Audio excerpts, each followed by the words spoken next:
Before we get started, I'd like to cover a few housekeeping items.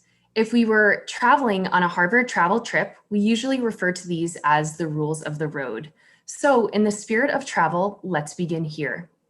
You might notice that we have gathered today by using our Zoom webinar platform.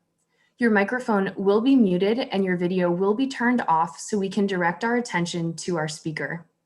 However, we'd love for this talk to be as engaging as possible, so the chat feature at the bottom of your screen will be on and accessible throughout the lecture. Please feel free to include your comments in the chat box and your questions in the Q&A box. Some of your questions will be addressed at the end of our lecture, time permitting. We are offering live closed captioning during this lecture. For those of you interested in using this feature, please click the CC button at the bottom of your screen. Our webinar, which will be recorded, will last 1 hour, including time for Q&A. Finally, at the conclusion of our program, a very brief survey will appear on your screen. We'd be grateful if you would take the time to complete this survey. To kick off our talk, I invite all of you to enter your location in the chat so we can see where we're all tuning in from.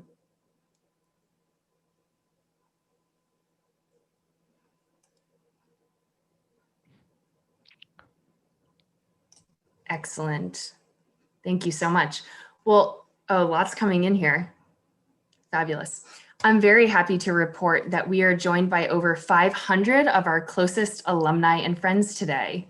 It looks like we have people virtually dialing in from all over the world, so that's fantastic. Thank you again for being with us. Now, to our Travel Talks lecture. It is my great pleasure to introduce Joyce Chaplin, the James Duncan Phillips Professor of Early American History at Harvard University. I've had the privilege of getting to know Joyce over the years, in part because she has participated in over 10 Harvard travel trips. 2 years ago, we had much to bond over when we successfully crossed the Drake Passage into Antarctica and spent a week accompanied by whales, seals, penguins, and of course, our adventurous travelers. I'm sure you've had the opportunity to review Joyce's impressive bio, including her teaching appointments at 5 different universities, her articles, publications, and fellowships. Joyce is the author of several books, including The First Scientific American, Benjamin Franklin and the Pursuit of Genius, and the editor of Benjamin Franklin's autobiography, a Norton Critical Edition. Needless to say, there is no better person to talk to us today about Benjamin Franklin. So let's turn things over to Joyce to start her lecture titled, Our Man in Paris, Benjamin Franklin. Thank you. Thank you so much, Piper. And I am delighted. Sorry, I am at the end of my lecture and need to take you back to the beginning, where I will say hello to everyone who is joining me. Thank you so much. Merci.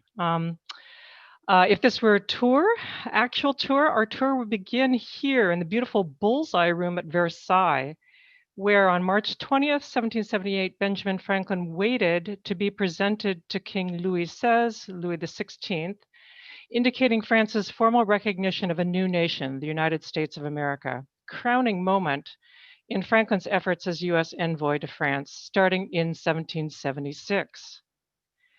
Franklin would leave Paris in 1785, though he's still kind of there. Here he is on Rue Franklin in Paris. And here he is at the Café Procope, where he would drink coffee and write up plans for the United States.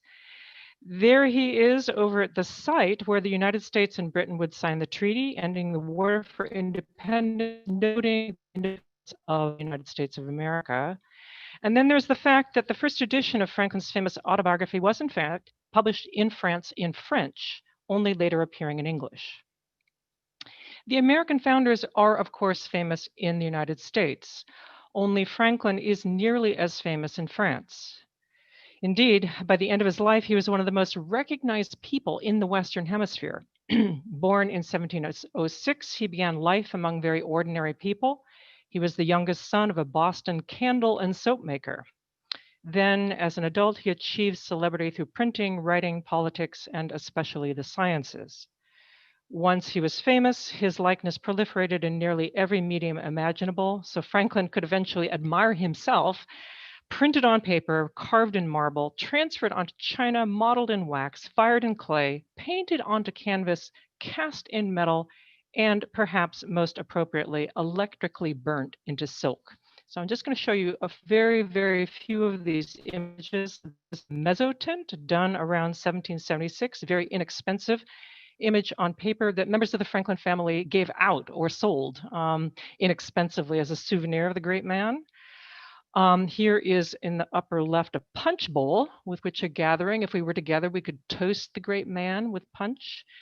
Then there on the right, finishing fabric printed with Franklin strolling alongside the personification of liberty.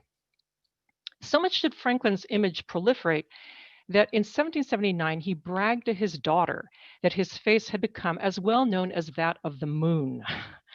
So he'd become an international pop icon in his own lifetime, and he remains an icon long after his death, not least on the $100 bill, and on many postal stamps issued in his honor.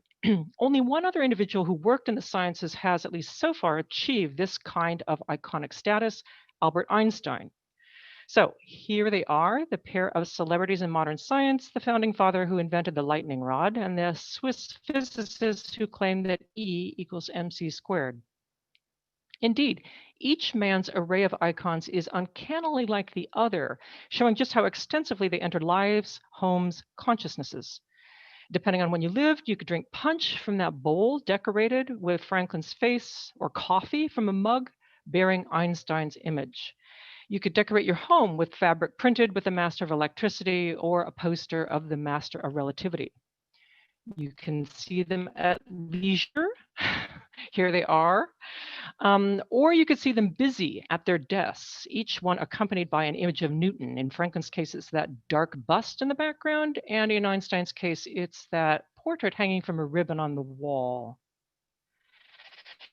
While Franklin and Einstein achieved this iconic status, other scientific experts enjoy celebrity, so you can find Marie Curie on coffee mugs as well. But no other scientists are quite as celebrated, not even the man who started it all, Isaac Newton. It was no accident that Franklin and Einstein were portrayed alongside Newton, the first modern figure in the sciences who had a cult following. Newton's acolytes claim that in his ability to divine the secrets of the cosmos, he seems second only to God. Newton certainly cultivated this image, and he did exercise a certain degree of political power, but he largely avoided public life. Franklin, however, was not so shy.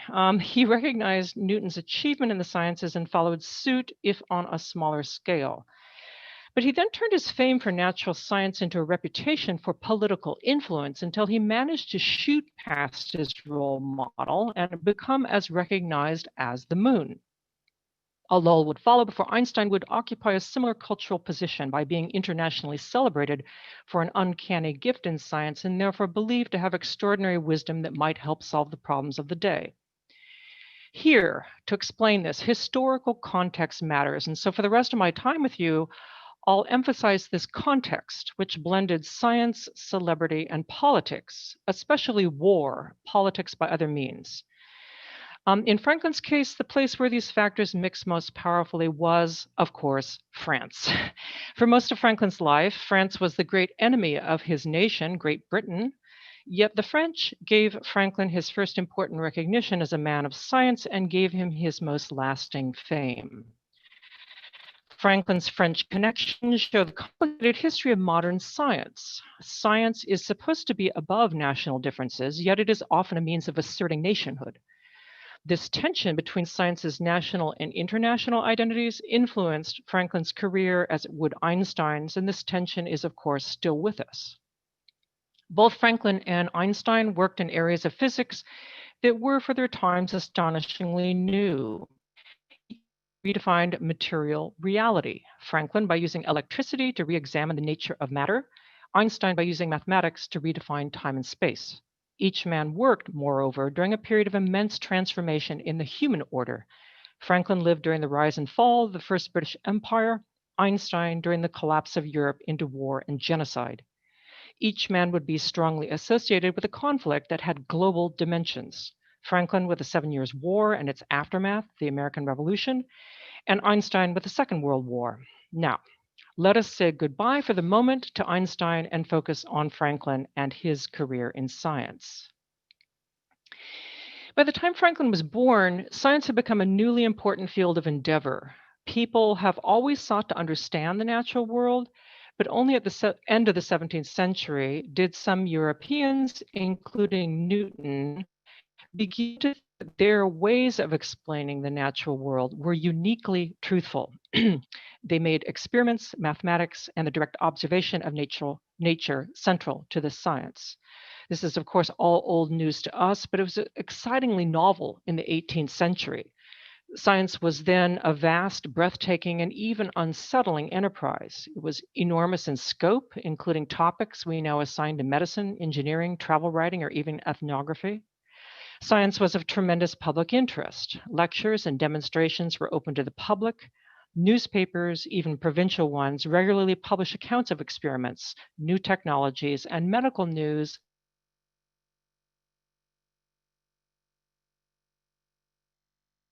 On the Franklin, who pursued science, didn't even think of himself as very different from anyone else. The word scientist would not be coined until the 19th century, when a few people did actually earn a living through specialized scientific work. But in the 18th century, people who pursued science had other callings or careers. They were clergymen, political leaders, farmers, tax administrators, ship's captains, noblewomen, printers. Science drew people to it because it was exciting. It explored the world and it opened up hidden worlds. During his life, Franklin witnessed the introduction of inoculation against smallpox, the first meaningful calculations of the distance between Earth and Sun, the early definitions of oxygen, the first manned aerial flight. He himself made a signal contribution when he defined electricity for the first time as a particular material force. Finally, science attracted people to it because it was powerful. People used it to argue for universal truths. They used it to defend their decisions about religion and law.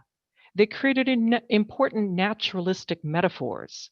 Franklin adopted one of these in the form of circulation, with which he explored natural phenomena, including weather, heat, electricity, and ocean currents. And he used circulation to explain social phenomena, the circulation of money, news, letters, people, ideas. And here we see a big clue about science in the 18th century. It could explain things in both the human and natural realms.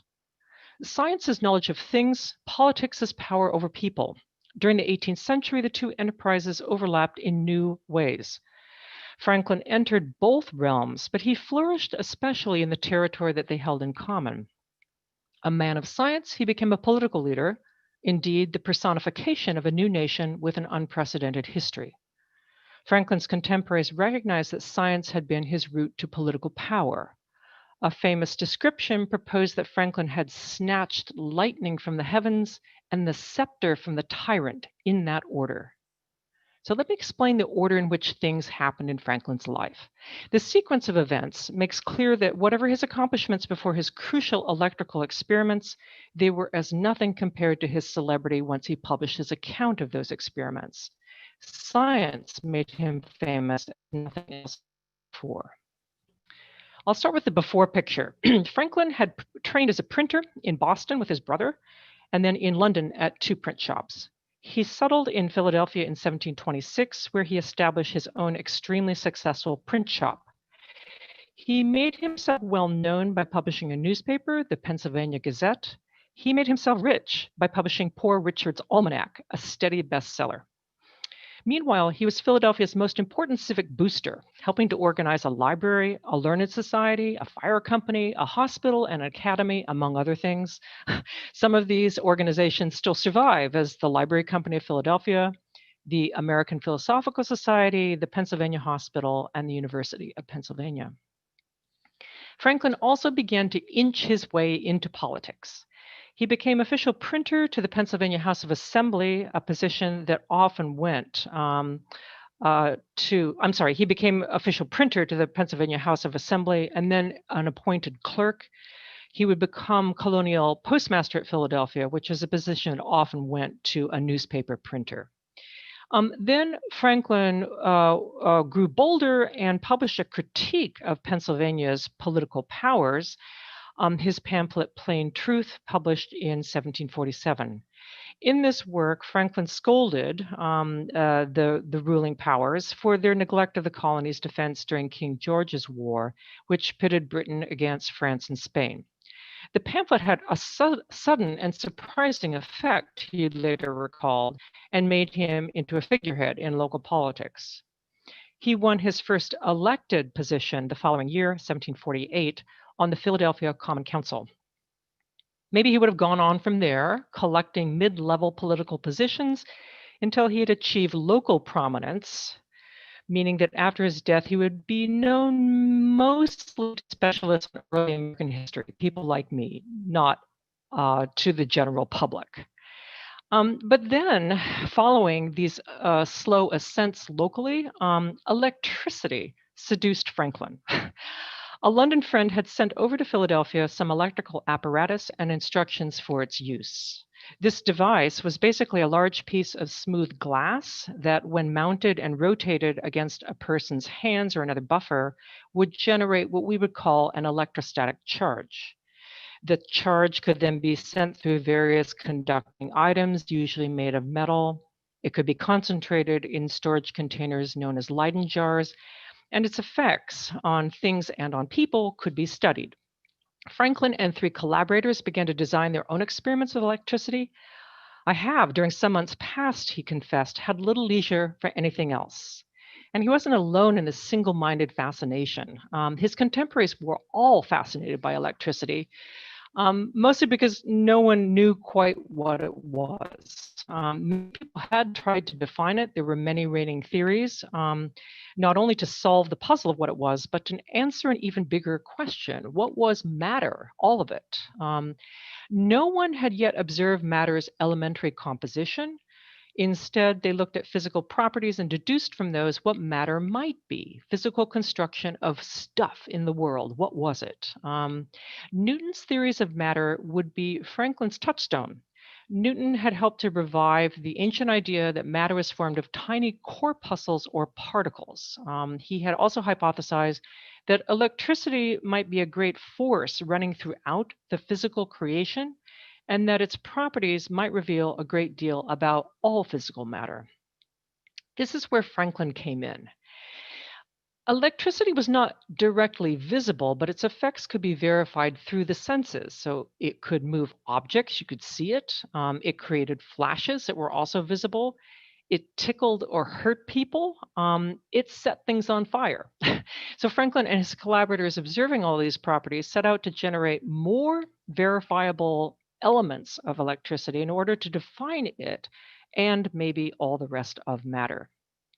2 of their experiments were key. In the first, Franklin and his collaborators demonstrated that electricity had a particularly strong response to a pointed metal object. Blunt objects, or even points made of other materials, elicited weaker responses.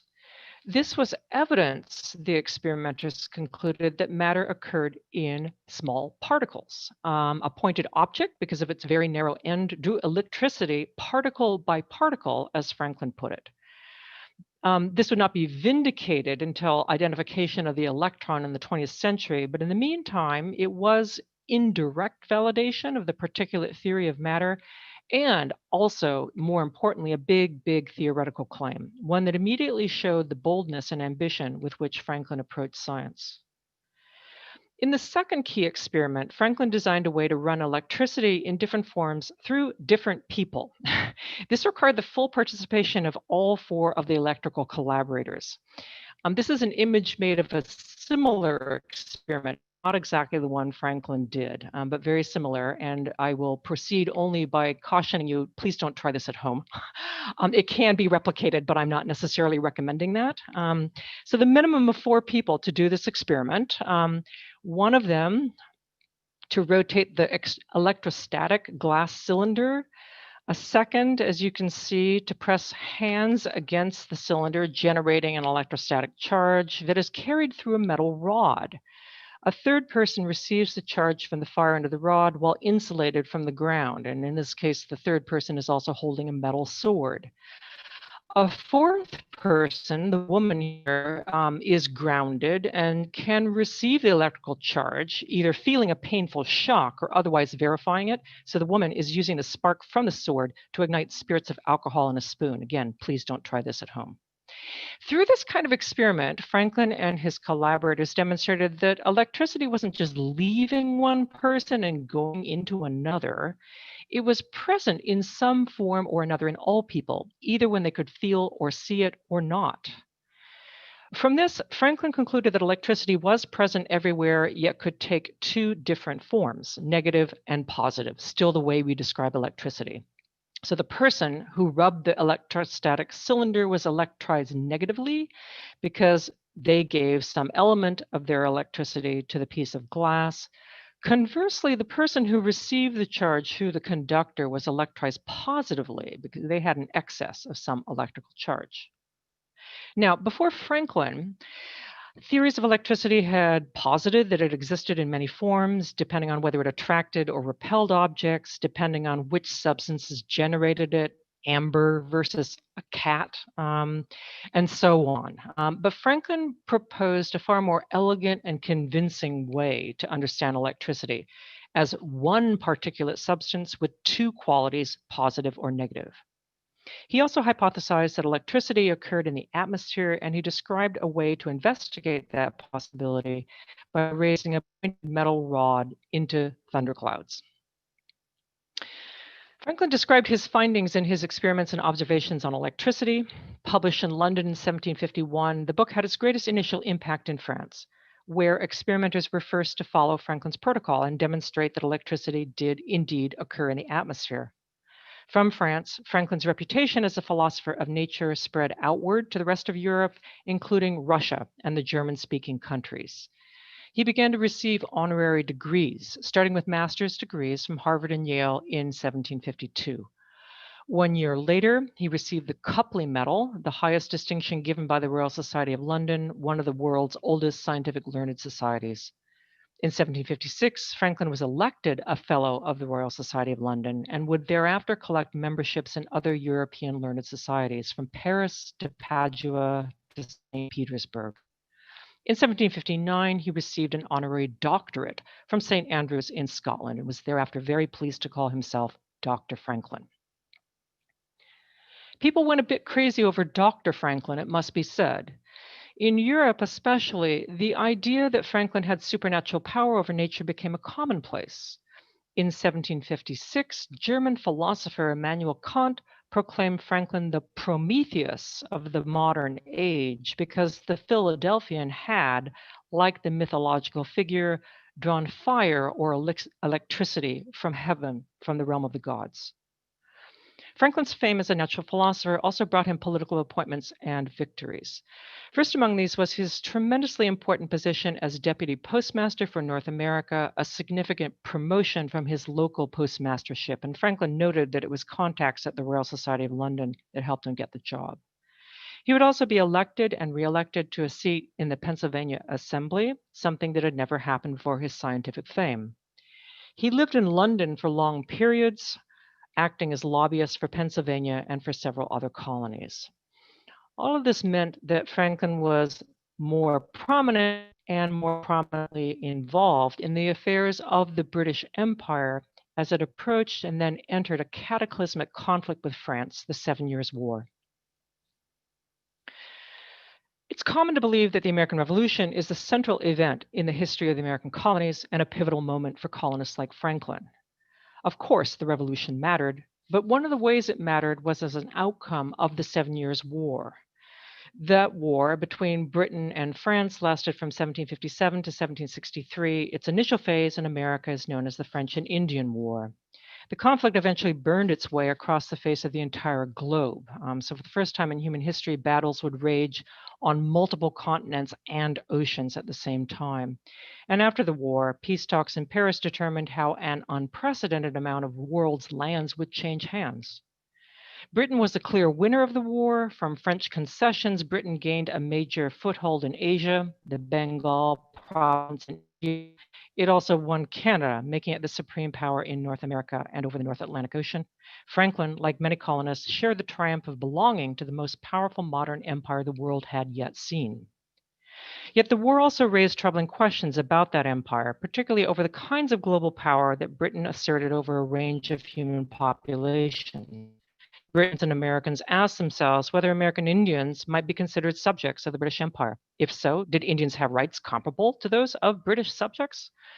Some Britons and colonists also began to worry about the Atlantic slave trade, which took captives from Africa and sold them as slaves in America. Was this just? Should a presumably civilized nation like Great Britain do such a thing? Finally, the war raised questions about the amount and kind of control that Britain should have over its American colonies. The 7 Years' War had cost an immense amount.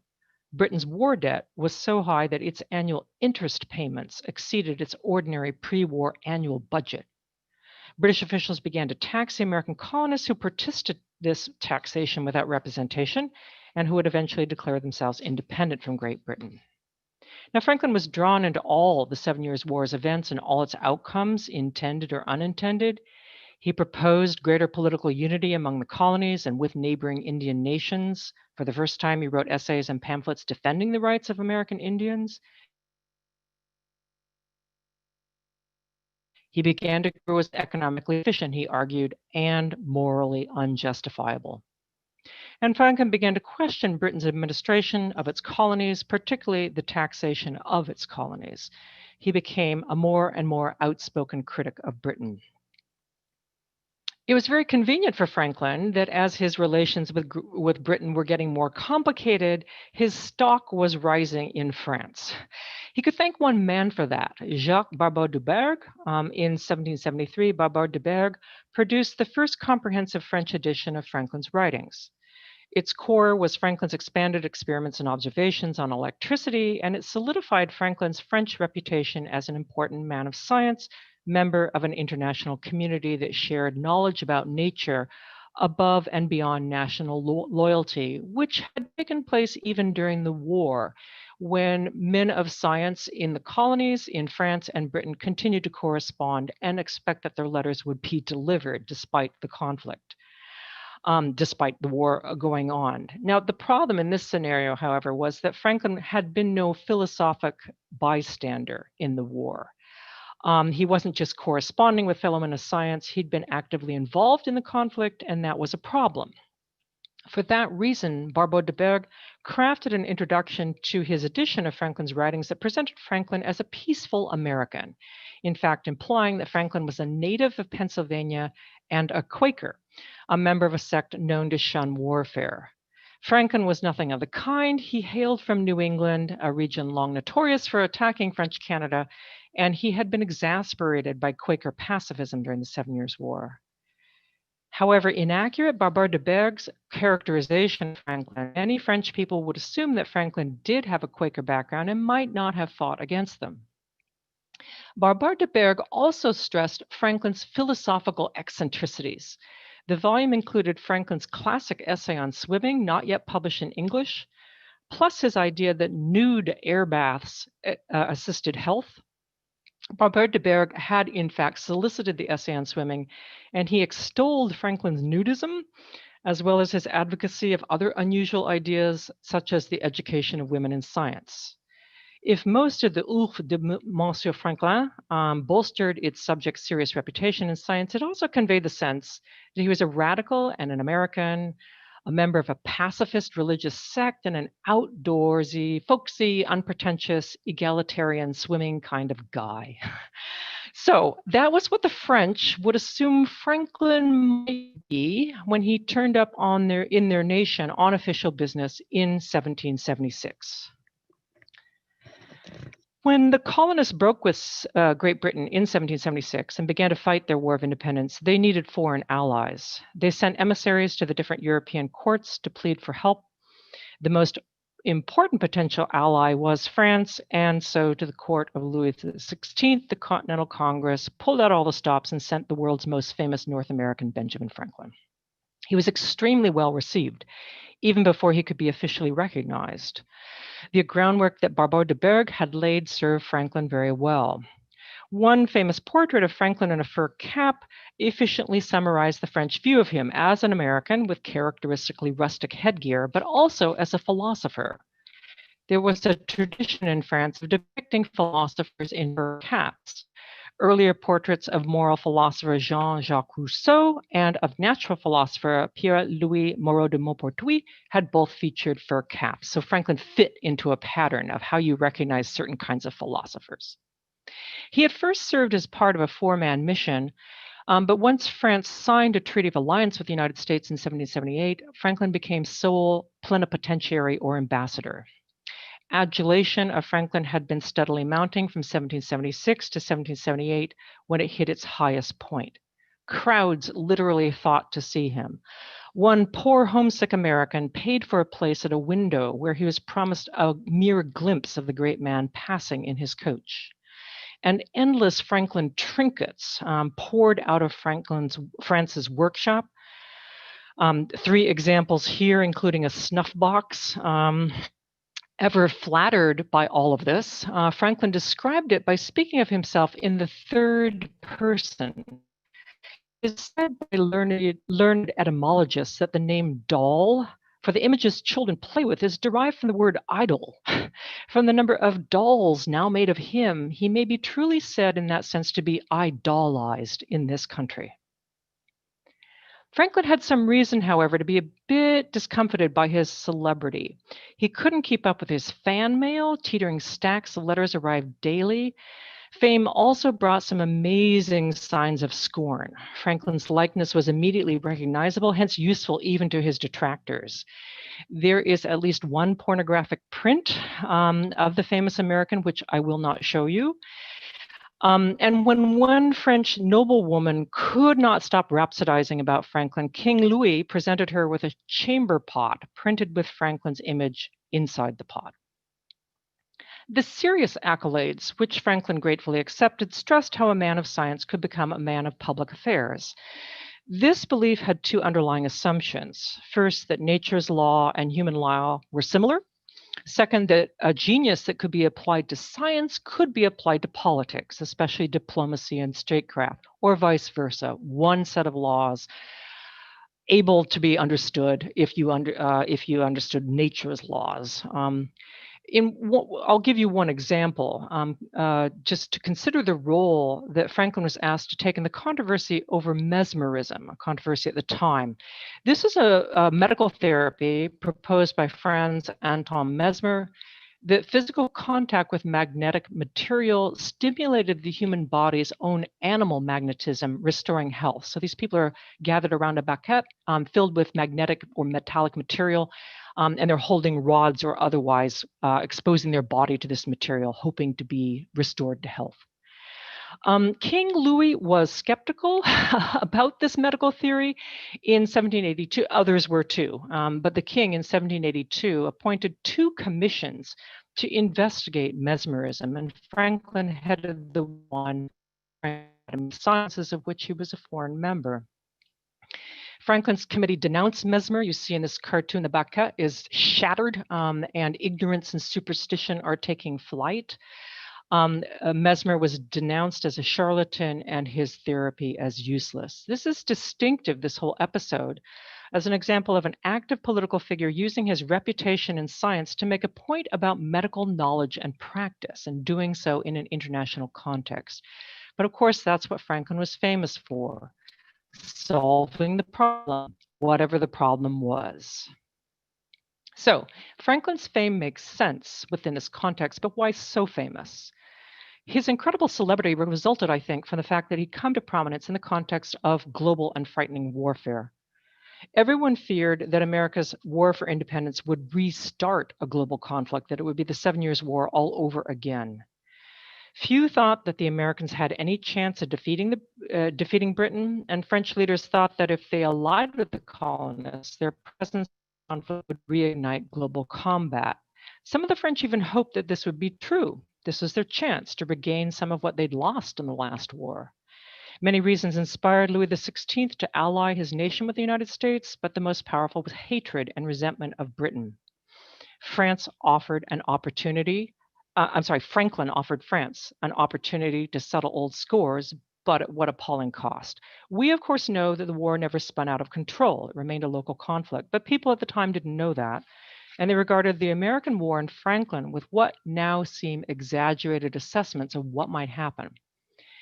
Keep in mind this background of global conflict, and let's take another look at that intense period of Franklin idolatry when he represented the United States and France. As his image proliferated, his friends and enemies alike began to represent him as having a supernatural power over nature. Just a few examples.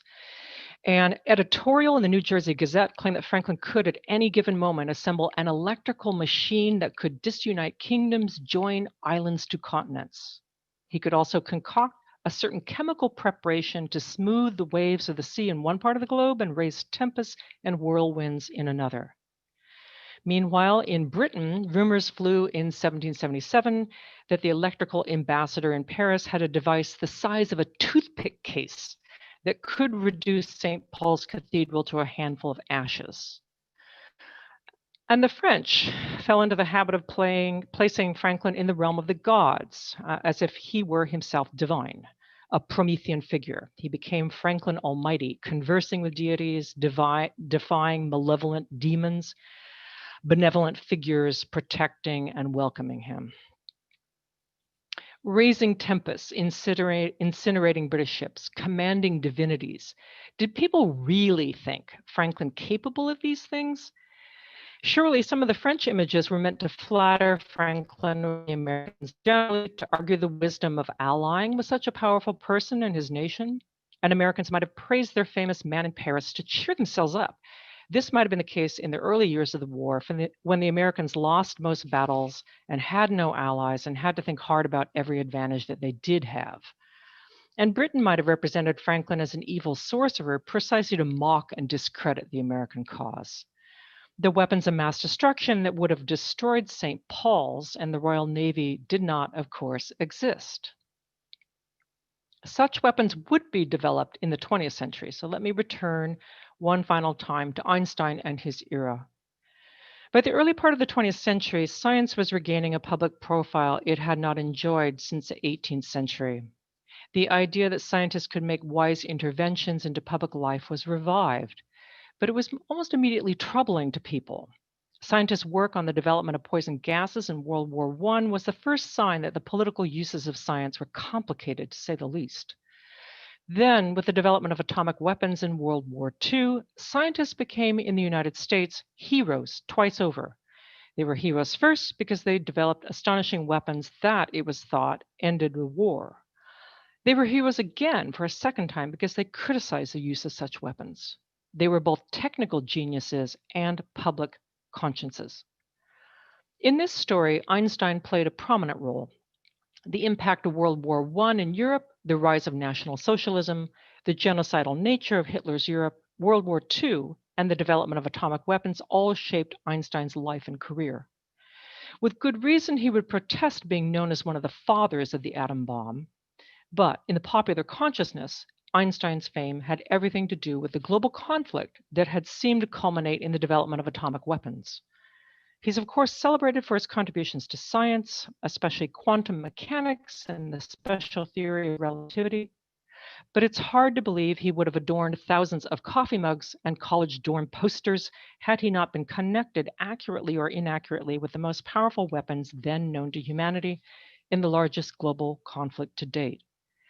That's why I stress the significance of historical context for understanding Franklin, whose odd similarity to Einstein makes no sense unless placed within the events of his day, global warfare, and astonishing redefinitions of the very nature of the material world.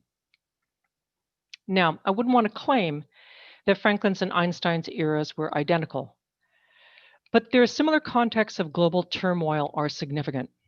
The decades of bitter conflict between Britain and France gave an edge to science in Franklin's era. Many people, as I've worked on Franklin over the years, many people have asked me whether we might someday see another Franklin, another great icon of science and politics. I can't forget the historical context that helped to make Franklin into an instantly recognizable icon. And I think, be careful what you wish for. Thank you so much for your attention. I think there is time. I hope there is a good amount of time for questions and discussion. Excellent. Yes, thank you so much, Joyce. I imagine that you could continue to talk about Benjamin Franklin for many, many hours. What an interesting individual. So I would like to transition to the Q&A portion of our program. And I first want to mention that we've received over 70 pre-submitted questions, which is amazing, but we will do our very best to address some popular topics. So let's begin with a travel-related question. Our first question is, where did Franklin live in Paris, and what was the city like when he was there? Thank you for raising that. He made a very strategic choice of a place to live.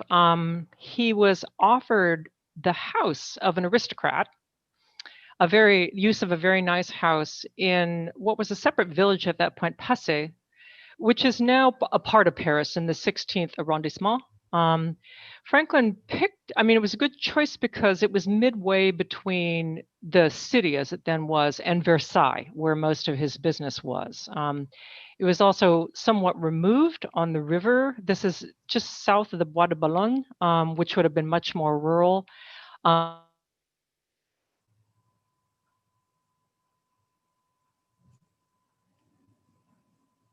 Healthy gardens to walk in. It was the most luxurious house that he would have ever lived in.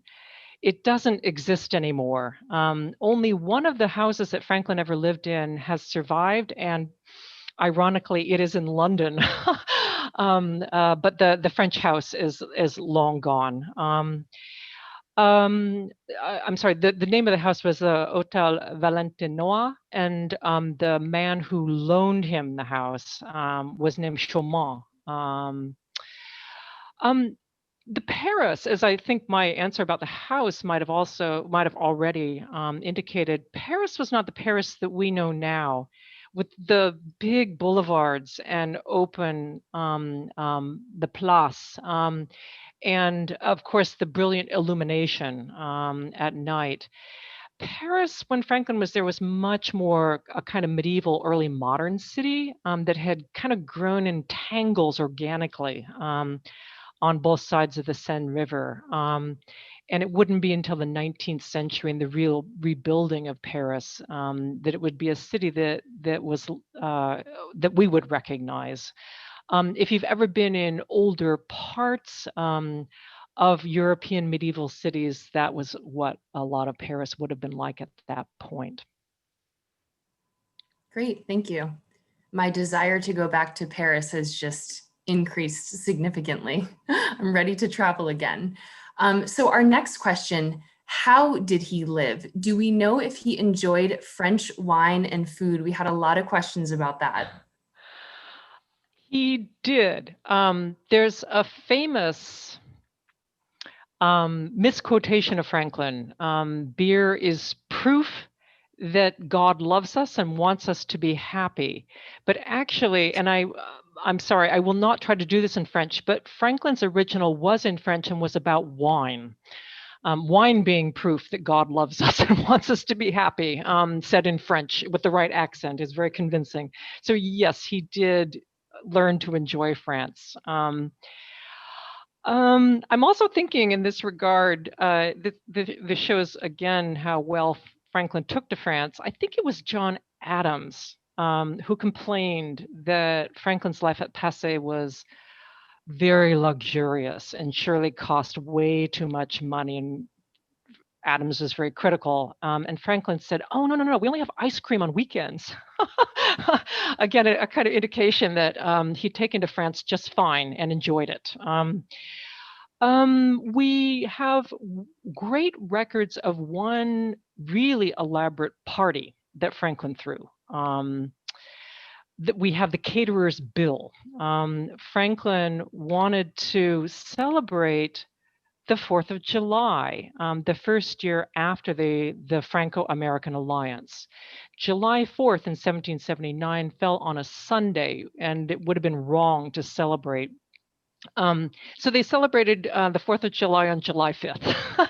But we had the caterer's bill, and it was quite an elaborate party.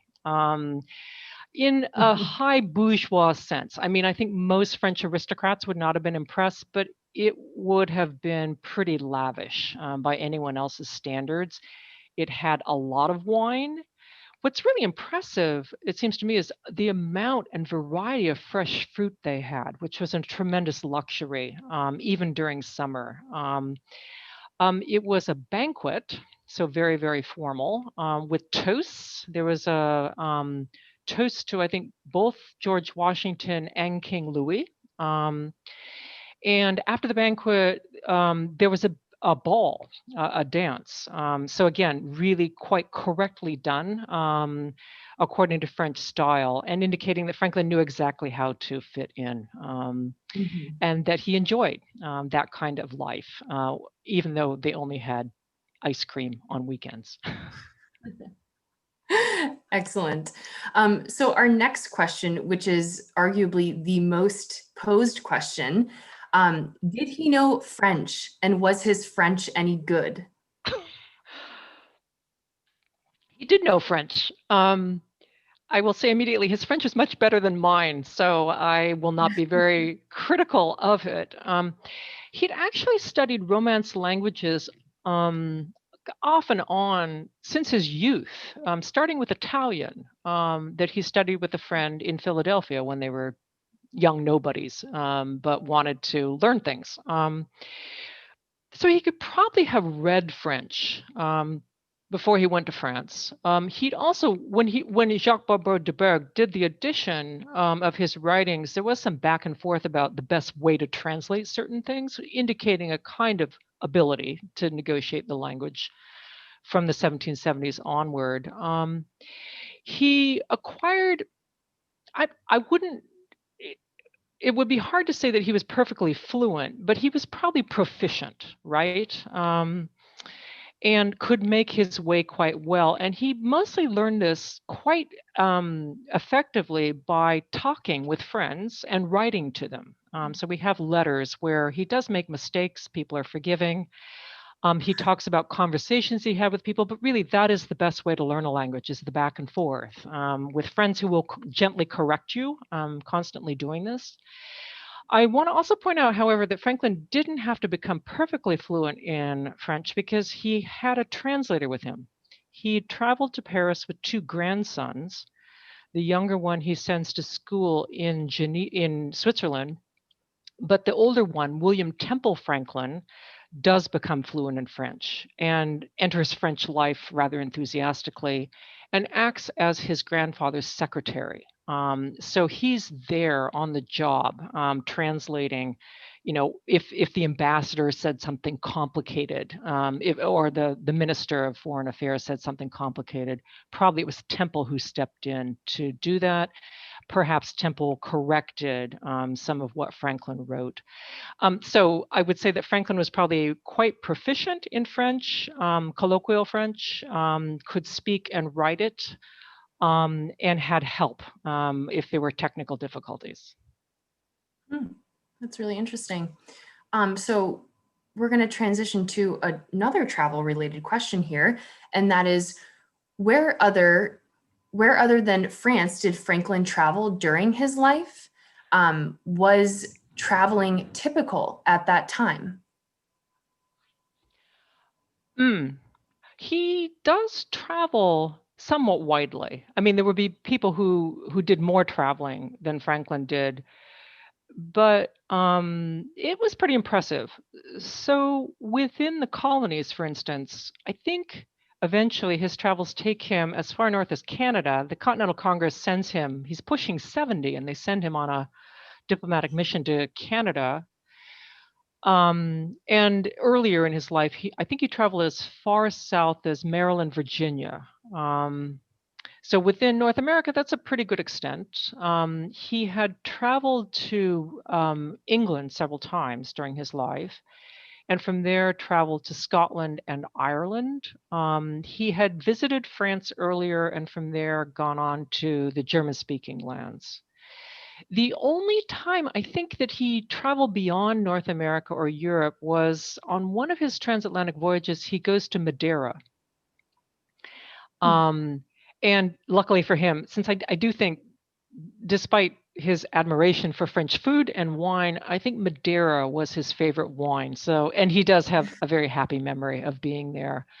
So that's a pretty fair extent. Even now, I think that would be, that's a respectable amount of traveling. I think Absolutely. travel, though, had a very different profile then. That it was actually, you can still see the same dynamic today. The long distance travel, especially, is what people do when they're very privileged or when they're desperate. So yes, Franklin was on the more privileged end, though it must be said that when he goes to London to learn to print as a young man, he's kind of that is a kind of working class voyage of opportunity to try to better yourself. That's not leisure travel. He really needs to go to London and learn how printing is. So that's qualitatively different than the kind of travel that he would do, when he's going to represent the United States in Paris. But if you look at where other people were traveling at the time and what other kinds of travel there were, I mean, let me point, for instance, to the transatlantic slave trade. Those are people who become globally mobile against their will, and yet millions of people did that. So it depends on what kind of travel we're talking about and whether people do it willingly. I think Franklin is a good example of somebody who was fairly well traveled, who wanted to do that kind of traveling, but not necessarily representative of everyone who's moving around the world at that time. I hope that answers what Yeah, people were great. curious Thank about. you. Another popular question that's coming in, did Franklin have any impact on what ordinary French people thought about politics and the coming of the French Revolution? Mm.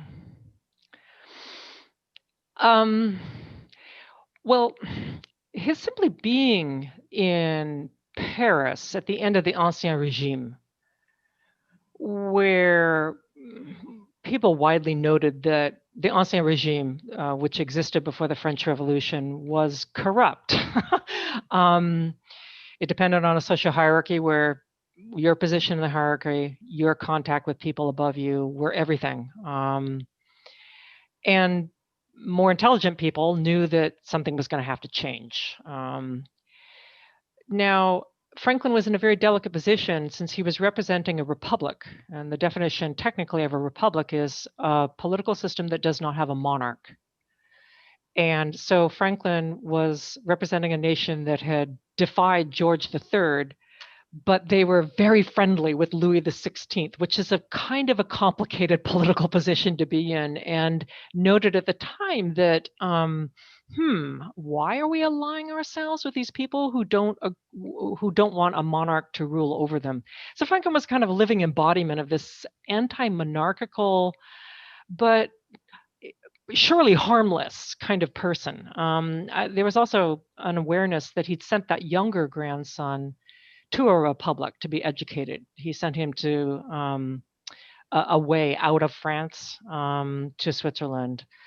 So that was a kind of, everyone knew that this was a Republican in their midst, but they weren't really going to comment on it. But people kind of were aware that the American states represented a non-monarchical political system, and if France was going to say that was okay, they were validating it. So it was a very complicated, but widely kind of assessed position. Going back to Franklin's ability to speak French, I just remembered that idiomatically he did understand certain kinds of French. The French would ask him, how's the effort going? How's the war? And he became famous for replying ça ira, which vaguely means it'll be fine.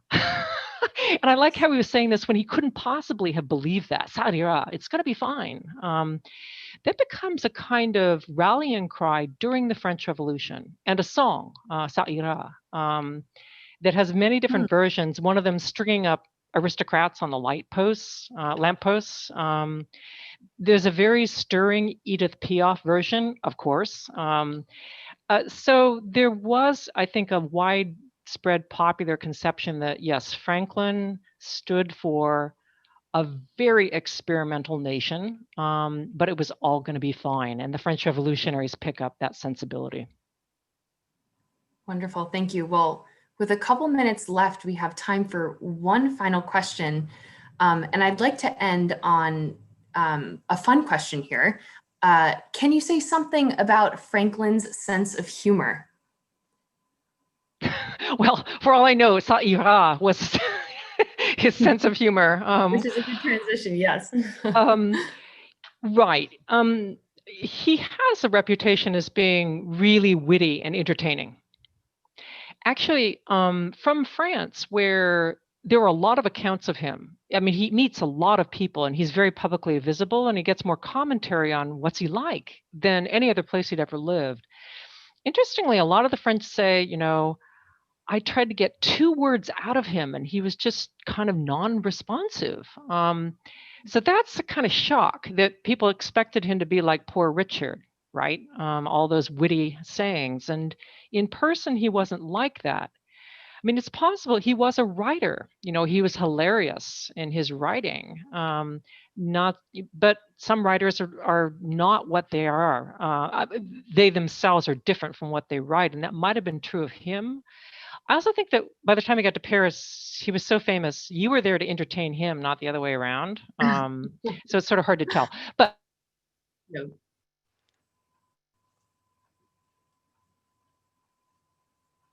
when he's obtaining mini essays, and they are very, very funny. One of my favorite is called Bilked for Breakfast, where he talks about going over to a friend's house thinking you've been invited for breakfast, and your hostess is rushing out of the house looking at you and saying, that wasn't today. But go in and see if there's any breakfast left. And it's just this hilarious social comedy of manners. More seriously, Franklin writes very witty pieces about perspective, who you are and how things look from where you are and what you are. He writes one from the perspective of ephemera or mayflies, which live, you know, a matter of days. But he writes as if mayflies think they live as long as anyone else. You know, they have entire lives and careers and ambitions, and they fall in love. And of course, it's sort of mocking human beings that we think we have full lives. But from the perspective of other creatures, maybe we're as mayflies, and it's all as ephemeral as that.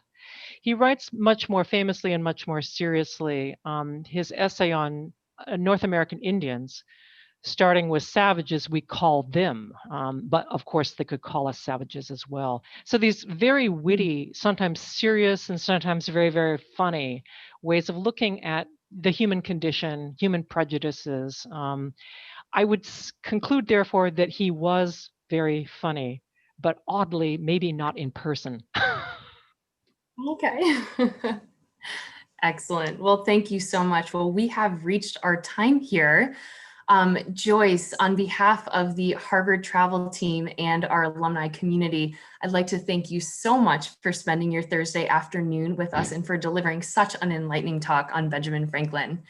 Our next travel talk, titled Is Putin Forever?, presented by Alexandra Vacru, will take place on Wednesday, October 21st at 4 p.m. Eastern Time. We hope you'll join us for what promises to be another really interesting conversation. Finally, in a few days, you will all receive an email including a virtual guide, which contains a reading list, other resources, and the recording of this talk. So please look out for that. Thank you again for joining us, and please stay well.